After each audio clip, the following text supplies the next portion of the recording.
Tout le monde connaît bien le passé de la ville Sorel-Tracy et tout le monde sait que c'est une ville qui est ancrée dans le hockey, qui adore son hockey et qui voudrait bien revoir son équipe de hockey ici. Le hockey à Sorel-Tracy a toujours eu une grande importance, car Sorel-Tracy a vu vivre des heures heureuses à des joueurs tels que Pierre Mondou, Réal Lemieux, Raymond Bourque, François Beauchemin, Marc-André Fleury, Pierre Larouche et peut-être beaucoup d'autres que je ne peux vous nommer actuellement, mais qui ont fait partie intégrante de la ville de Sorel-Tracy et du hockey à Sorel. La région est en forte croissance présentement. Tout bouge à Sorel. C'est pour ça qu'il faut ramener nos éperviers. Les éperviers Sorel-Tracy, c'est plus qu'un rêve. Il faut que ça devienne une réalité. Je vous dirais peut-être pas tout de suite, pas cette saison, comme il nous a été dit, l'autre saison, on est prêt. On est prêt à attendre le moment, le monde sont prêts.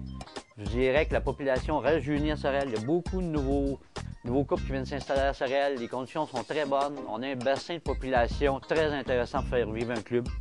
La ville aussi est très bien située par rapport aux autres municipalités qui sont dans la ligne majeure. Vous savez, environ 60 km de Drummondville, 90 km de Verdun, pour donner un exemple, 110 km de Shawinigan et 120 de Victoriaville. Je pense que c'est un choix très positif et très bon pour tous les établissements, toutes les équipes qui sont dans la Ligue. Je pense voir d'un très bon œil le retour des éperviers à Sorel. On a fait un petit sondage maison. On s'est dit, on va mettre en vente des fanions. On va voir combien de temps ça nous prend pour les vendre. Ou si on les vend pas, bon, on aura l'opinion du public, on aura l'opinion des Sorelois, des traciers.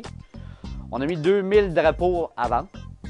Et je vous dirais qu'en 10 jours, on avait vendu environ 97 de 95 C'était fantastique. On voyait des fanions partout dans la ville. Vous savez, c'est des retombées énormes, un club dans la Ligue majeure du Québec. C'est des retombées d'environ 2 millions de dollars. C'est pas des chiffres qu'on invente, là. C'est des données, vous savez, à 2000 personnes par soir. Là, on s'entend que c'est 80 000 sorties là, à l'unité pour une région. C'est beaucoup, autant au niveau des restaurants, autant au niveau de l'attrait d'une ville pour amener encore plus de monde à vivre dans la région. Vous savez, on n'avance pas un projet comme ça sans avoir des appuis solides. Les premières choses qui ont été faites, j'ai rencontré M. le maire, Marcel Robert, qui a été, sur le coup, il s'est reculé dans sa chaise, les deux épaules lui ont redressé, il dit « Des éperviers? » J'ai dit « Oui, des éperviers, je pense que ce serait un beau projet. » Il a absolument raison. C'était un petit peu sa réponse. Il m'en a reparlé plus après ça. Il est retombé un peu sur son banc, puis il m'a dit « Oui, c'est très, très, très bon. » Il dit « Je te félicite pour ton projet, puis on va t'appuyer. » Ensuite, on en a parlé à nos deux députés, M. Plamondon, M. Simard. Les deux ont le petit drapeau après les autos, le fameux petit drapeau de Sorel, les fanions. Ensuite, il y a des bénévoles qui se sont présentés ou qui nous ont appelés. Ils ont dit « Jean, René, si vous avez besoin de nous, on est là, on est prêts. On aimerait qu'il y ait un club, on veut travailler bénévole, on veut vous donner du temps, on veut que ce projet-là fonctionne. » C'est ça que les bénévoles nous disent. On veut revoir les éperviers.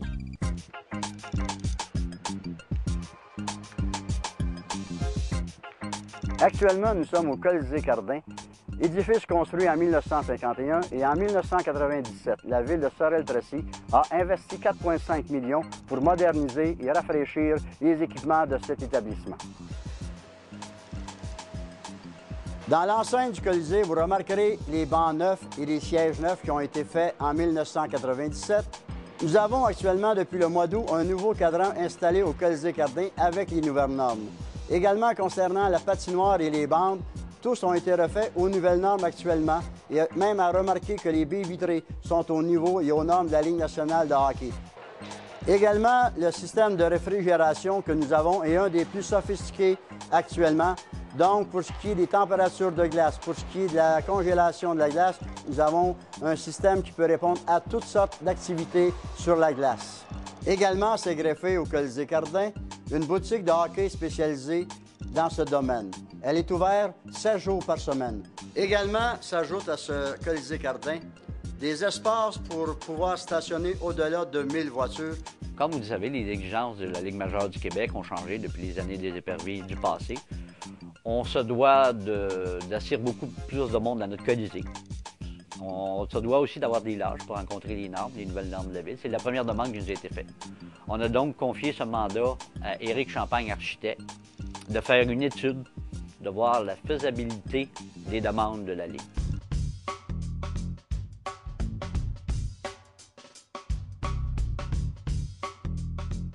Alors, le plan de match, c'est d'atteindre 3500 places assises. Donc, pour ce faire, on va rajouter de chaque côté des loges le long de la patinoire. On va aussi rajouter un certain nombre de gradins à des endroits précis à l'intérieur du Colisée où actuellement ils sont des endroits inoccupés. On va, ça évidemment, étant donné qu'on rajoute des gens à l'intérieur du Colisée, il va falloir effectivement rajouter également des toilettes. Donc, on peut rajouter aussi en même temps, par la même occasion, le réaménagement des loges va nous amener également à refaire la galerie de presse. On va en profiter également pour refaire les sections de bar, là, pour réaménager les sections de bar, pour faire des trucs intéressants, pour maximiser le potentiel du Colisée. Alors, on a parlé du confort des spectateurs, maintenant on va parler du confort des joueurs. Alors, on réaménage complètement les deux chambres, les chambres des joueurs locaux et des joueurs de visiteurs. On ajoute annexe adjacent à la chambre des joueurs locaux, un gymnase, une infirmerie et les bureaux administratifs d'équipe. Donc, en résumé, compte tenu de la qualité de l'infrastructure actuelle que nous possédons à Sorel, compte tenu également de la qualité de l'intervention qui a été faite en 1997 pour la rénovation, donc vous constaterez que les travaux proposés sont facilement réalisables à un coût raisonnable. On veut avoir un club à Sorel, on va tout faire pour qu'il y ait un club. Les investisseurs ont levé le flag, beaucoup m'ont appelé, ils ont dit « Jean, tu sais où m'appeler ». Un petit peu la même chose pour nos entrepreneurs. Mais dit, nous, là, on est prêts dans le projet. C'est la plus belle chose qui se discute présentement dans la région, je pense, le projet le plus emballable pour tout le monde. Ça, c'est ça qu'on veut. On veut que la Ligue nous accepte, on ait des bons enfants. On va faire nos devoirs. Le club va revenir à Sorel, pas pour 1 an, pas pour 2 ans, pour 20 ans minimum. C'est ça qu'on veut voir les éperviers à Sorel. Les éperviers de Sorel, Tracy, sont de retour. Merci.